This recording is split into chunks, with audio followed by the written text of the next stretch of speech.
হিজাব ছাড়বেন না, আবার হিজাব ছেড়ে সিনেমা, অনেকে বলে ভাইরাল হওয়ার জন্য, অনেকে বলে আপনি নির্লজ্জ, কথা কাজের কোনো দাম নেই। কোটি টাকার বিনিময়ে হলো হিজাব ছাড়বো না, এই কথাটা হচ্ছে আবেগপ্রবণই হয়ে গেছে। দেখেন, একজন মুসলিম নারী হিসেবে হিজাব, মাথায় কাপড়টা খুব সেন্সিটিভ একটা পার্ট, এবং আমি ইতোমধ্যে ক্ষমা চেয়েছি যে ওই কথাটা যখন বলেছিলাম তখন আমি মেন্টালি স্টেবল ছিলাম না। সিম্প্যাথি মানুষকে দেখায়, বা আমি ধরেন হিজাব পরে কেউ তো আমাকে এসে একবেলা খাইয়ে দিয়ে যায় নাই, বাজার করে দিয়ে যায় নাই, আমার বাচ্চার দুধ কিনে দিয়ে যায় নাই, তাহলে সিম্প্যাথিটা নিয়ে পুঁজি করে আমি আসলে পুঁজিটা কোথায় খাটালাম? ভিউয়ে খাটান আর ওখান থেকে টাকা আসে, ওটা দিয়ে চলে। ভিউর থেকে কোনো টাকা আসে না, সরি, আমার মনিটাইজেশন নাই। দিন শেষে আমি একজন আর্টিস্ট, মানেন না মানেন সেটা মানতেই হবে, এটাই বাস্তবতা। এবং তারই সঙ্গে সমালোচনা কেন হয়? নিশ্চয়ই আমার কাজগুলো একটু ইউনিক হয়। যেমন এখন আমার মুন্নার কাজটা কেউ বাহবা দিচ্ছে, কেউ আবার নিতেই পারছে না, কেউ জেলাসি থেকে বলছে ভালো হচ্ছে, ভালো হয় নাই, বর্ষা চৌধুরী আবার বিয়ে করে ফেলছে, এই হয়েছে সেই হয়েছে, এটা কিন্তু জেলাসি থেকে। সো কে কিভাবে নিবে সেটা আমার দেখার বিষয় না। এই শাড়িটা পরার সময় আমি যখন পরেছি, এটার ওনারকে আমি বলেছি আজকে আমি হিজাব ক্যারি করব, যেহেতু আজকে আমার একটা কনফারেন্স, আজকে আমি হিজাব ক্যারি করতেই পারি। এখন একটা এরকম লাগানো গহনা আমি যদি হিজাবের উপরে পরি, তাহলে ওটা কিন্তু দেখতে ভালো লাগবে না। তো আমাকে কি করতে হবে? ওই যে গোল গলা পরে সেখানে ডায়মন্ডের জুয়েলারিটা পড়তে হবে, যাতে জুয়েলারিটা ফোকাস পায় বেশি।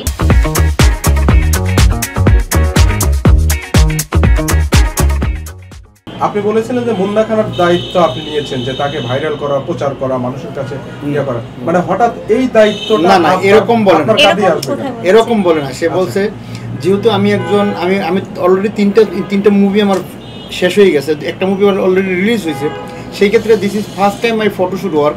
আমাকে ভালো প্রেজেন্ট করার জন্য, যতটুকু ভালো প্রেজেন্ট করার জন্য যতটুকু দরকার, একদম সর্বোচ্চ লেভেলের, ওই দায়িত্বটুকু সে নিয়েছে। মুন্না খান নিজেকে হিরো বলে। হিরো হতে গেলে মানে একটা ব্যক্তির কি কি গুণাবলী বা শারীরিক বা ফিজিক্যালি বা যোগ্যতা থাকা দরকার? আমি নিজেকে হিরো বলি না কখনো।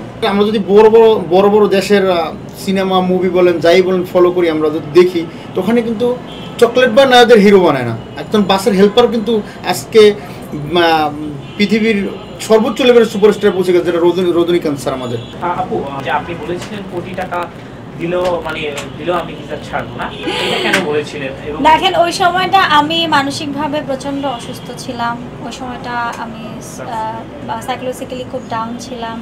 আমার শারীরিক অসুস্থতাটাও অনেক বেড়ে গিয়েছিল, আমার নার্ভে ব্লাড জমেছিল, এবং আপনারা দেখেছেন আমি হসপিটালাইজও ছিলাম, হসপিটালেও অনেকে গিয়ে। তো সেখান থেকে দেখা গেছে যে আমার সিচুয়েশনটা আমার আয়ত্তে ছিল না, আমি হয়তো আমার আয়ত্তে ছিলাম না, অ্যান্ড আমি কি করছিলাম, কোথা থেকে কি বলছিলাম বা কি করছিলাম আমি নিজেও জানি না। কিন্তু ডে বাই ডে আমার ডক্টরের কাউন্সেলিং, ডক্টর যখন আমাকে কাউন্সেলিং করিয়েছে, সাইকিয়াট্রিস্ট যখন আমার মেডিসিনগুলো দিয়েছে, ডে বাই ডে আমি ইমপ্রুভ হয়েছি, এবং এখন আলহামদুলিল্লাহ। তার মানে বর্ষা চৌধুরী বুঝাতে যাচ্ছে যে যখন আপনি এই কথাগুলো বলছেন বা এই কাজগুলো করছেন, তখন আমি ট্রমাটাইজ ছিলাম, প্রচন্ড লেভেলের ট্রমাটাইজ ছিলাম, এটা আপনারাও তো দেখেছেন।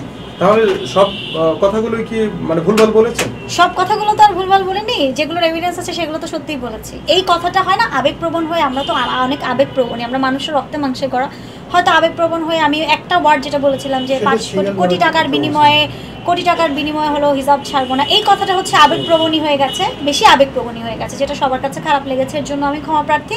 তার মানে এখন হিজাব ছাড়া সব কাজই করবেন, মানে হিজাব সহ হিজাব? না, আমি দেখবো যে আমি ব্র্যান্ডের কাছে আকুল আবেদন থাকবে যাতে তারা আসলে আমার পর্দা, হিজাব বা মাথার কাপড়টাকে প্রাধান্য দেয়।